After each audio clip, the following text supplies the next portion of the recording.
Vamos agora falar sobre investimentos. Com o crescimento das captações e a busca por diversificação, os investimentos alternativos estão crescendo e redesenhando o mercado financeiro brasileiro. Para trazer mais detalhes sobre este assunto, converso agora com Lucas Danisek Borges, CEO da Nexa Finance. Seja bem-vindo, uma ótima tarde. Se quiser, já me corrija de cara, viu, Lucas? Eu falei seu nome do jeito correto ou não? É Danisek? Boa tarde, Gabriel. Prazer estar aqui. Obrigado pelo convite. É Lucas Danisek o nome certo, mas tá ótimo. Acertou na segunda, tá valendo. Tá valendo. Eu já me corrigi aqui. Queria saber, Lucas, como é que tá este cenário para investimentos alternativos em um momento de tanta instabilidade, de tanta aversão ao risco? A gente tem altas taxas de juros, o pessoal opta normalmente por correr pouco risco, até a Bolsa de Valores, que tem ativos um pouco mais arriscados, está perdendo interesse, está recebendo, por exemplo, diversos resgates, saques de fundos de investimento em ativos de maior risco, no caso de Bolsa de Valores, para investimentos alternativos. Como é que está a cara do mercado neste começo de 2025? Legal. Investimentos alternativos, eles oferecem uma oportunidade muito interessante para o investidor. Tipicamente, os investidores mais ricos e mais sofisticados, que têm uma gestão mais profissional dos seus recursos, costumam alocar maior parte do seu patrimônio em investimentos alternativos, porque historicamente investimentos alternativos entregam rentabilidade superior aos investimentos tradicionais, né? A gente estava ouvindo a fala do ministro Haddad agora, falando sobre consignado privado, né? O consignado privado, assim como o consignado público, são estratégias de crédito privado que estão dentro desse escopo de investimentos alternativos. O investimento alternativo, você consegue chegar em tipos de risco, por exemplo, soberano, riscos de empresa, ou riscos bancários, de uma forma menos correlacionada, menos volátil do que o mercado de bolsa e com oportunidades para os investidores capturarem, no lado de renda fixa, esses investimentos com taxas de juros altas e riscos mais baixos, abrindo um pouco mão de liquidez, em benefício de ter um investimento com uma relação risco-retorno mais equilibrada.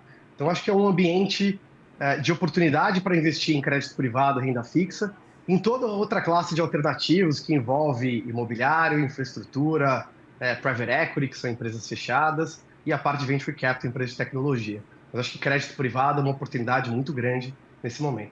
Perfeito. Tem um pessoal também de precatórios com risco soberano, que nós temos também de alternativas neste mercado, que acabamos, de certa forma, até nos protegendo da oscilação do dia a dia da Bolsa de Valores. Eles ficam, justamente por serem alternativos, de certa forma, um pouco mais isolados do mundo aí da economia, do dia a dia do mercado, de quanto é que está o índice Bovespa, quanto é que está a taxa de juros. Como é que funciona este afastamento? Ou os ativos alternativos, eles abrem um pouco mão da liquidez, mas seguem as mesmas regras, por exemplo, do mercado financeiro comum? Os ativos alternativos, eles tipicamente representam muito bem a economia real, né, a vida das pessoas. Então, e que não necessariamente essas estão bem representadas no Ibovespa. Por exemplo, setor imobiliário, infraestrutura ou de crédito, eles são super relevantes na vida de todas as pessoas, só que eles são menos representativos na Bolsa de Valores. Acho que esse é um aspecto importante. O segundo, investimentos alternativos, tipicamente eles são menos líquidos, menos estruturados, menos conhecidos, e esse gap de informação e liquidez abre oportunidade para fazer melhores investimentos. Então, eu acho que a simetria que existe de investir em alternativos está em fugir dessa volatilidade da Bolsa, identificar oportunidades que representam mais a economia real, e investir em oportunidades, né, saindo menos volátil e mais representativo da economia, uma oportunidade no mercado que é enorme e que oferece tipos de retorno muito interessantes. O tipo de investidor que acessa esse mercado, ele tem que ter um ticket mais alto, justamente por conta dessa assimetria, por conta de serem mercados um pouco mais regulados, um pouco mais caros de se investir. Por exemplo, você tem ali o private equity, você não entra com um pequeno percentual, normalmente uma empresa fechada, você precisa participar talvez de uma emissão, de uma rodada de investimentos com um ticket um pouco mais alto. Essa é a realidade ainda de investimentos alternativos. Para renda fixa privada também, mesma coisa. Este cenário que nós temos é uma boa alternativa, mas para um público limitado? Sem dúvida, investimentos alternativos, eles sempre tiveram muito restritos, né, uma camada pequena da população, porque os investimentos mínimos eram muito altos, não tem oferta, né, de produtos alternativos nas grandes plataformas, né, ou disponível para o público em geral. E eu acho que isso, né, essa restrição para um público pequeno, ela era verdade até pouco tempo atrás. O que a gente tem enxergado na Nexa é como a tecnologia permite democratizar o acesso aos investimentos alternativos e de alta qualidade. Então, a gente tem utilizado principalmente blockchain, né, e a tokenização desses investimentos alternativos, ferramentas de inteligência artificial, para poder oferecer uma experiência nova para o investidor, democratizando o acesso aos investimentos de qualidade e permitindo uma forma nova de investir, né? Na Nexa, hoje, a gente oferece investimentos alternativos e o cliente consegue customizar e personalizar o investimento sob medida para ele, escolhendo o risco que ele quer correr, qual é o prazo que ele quer fazer o investimento, qual tipo de indexador ele quer para esse investimento. Então, se a gente está falando de crédito, por exemplo, você pode escolher um ativo que rende pós-fixado, pré-fixado ou indexado à inflação. Qual que é o fluxo de caixa que o investidor deseja ter nesse investimento? Eu quero investir por 10 anos, por 5 anos, eu quero ter um fluxo de caixa mensal, ou quero receber todo o meu recurso lá no final. Você poder customizar totalmente e personalizar o seu investimento. Então, é a combinação de uma curadoria de investimentos alternativos de alta qualidade, que antes estavam muito restritos a investidores super sofisticados, usando a tecnologia para democratizar o acesso a esse investimento de qualidade e permitindo o investidor customizar esse investimento para ele. Uma das restrições importantes de investimentos alternativos historicamente era que esses investimentos eles são com prazo de duração muito longo, né? O fundo de private equity demora 10 anos, 12 anos para devolver totalmente o capital.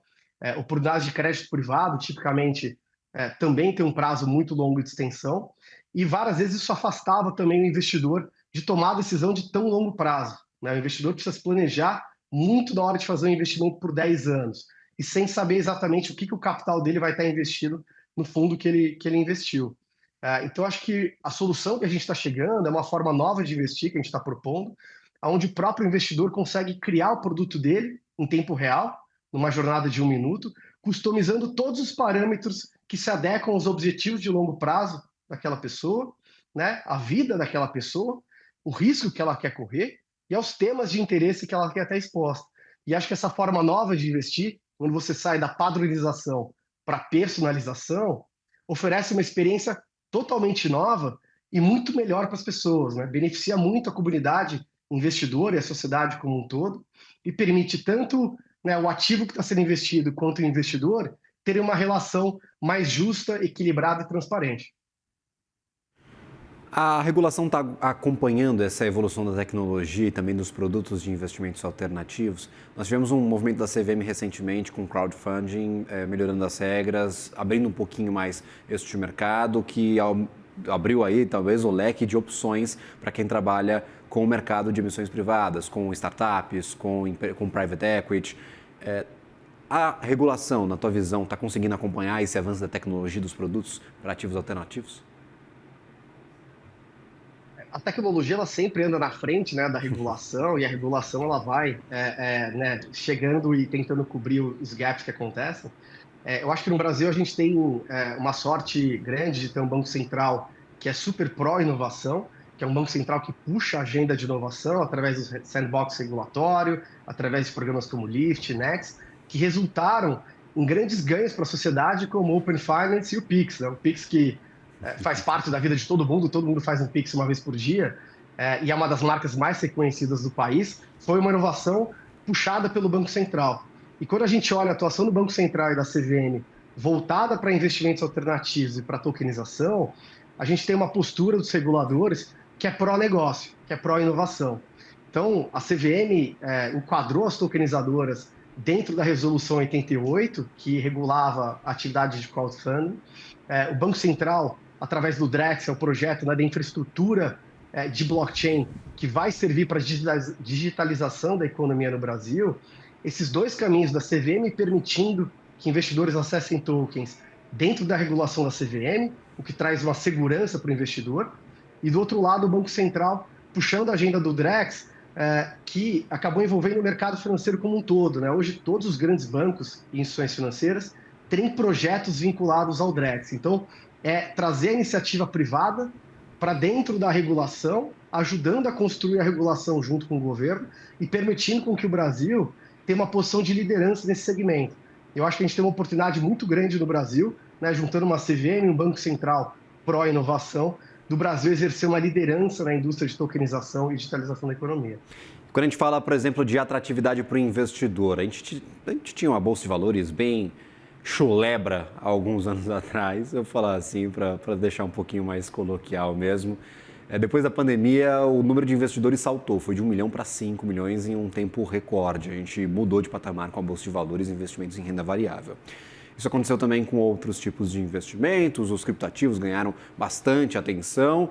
Aconteceu o mesmo com os investimentos alternativos. Nestes últimos anos, tem mais investidor querendo saber sobre, tem mais investidor colocando dinheiro nessas teses, justamente por conta desses avanços que o senhor enumerou até aqui.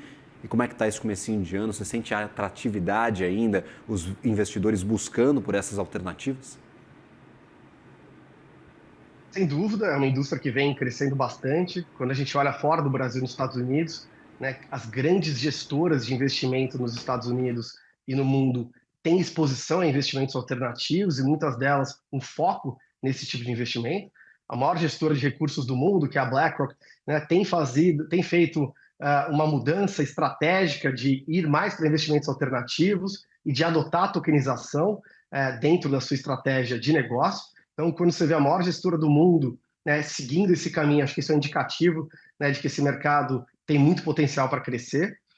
E no Brasil, é uma indústria ainda pequena, pouco representativa.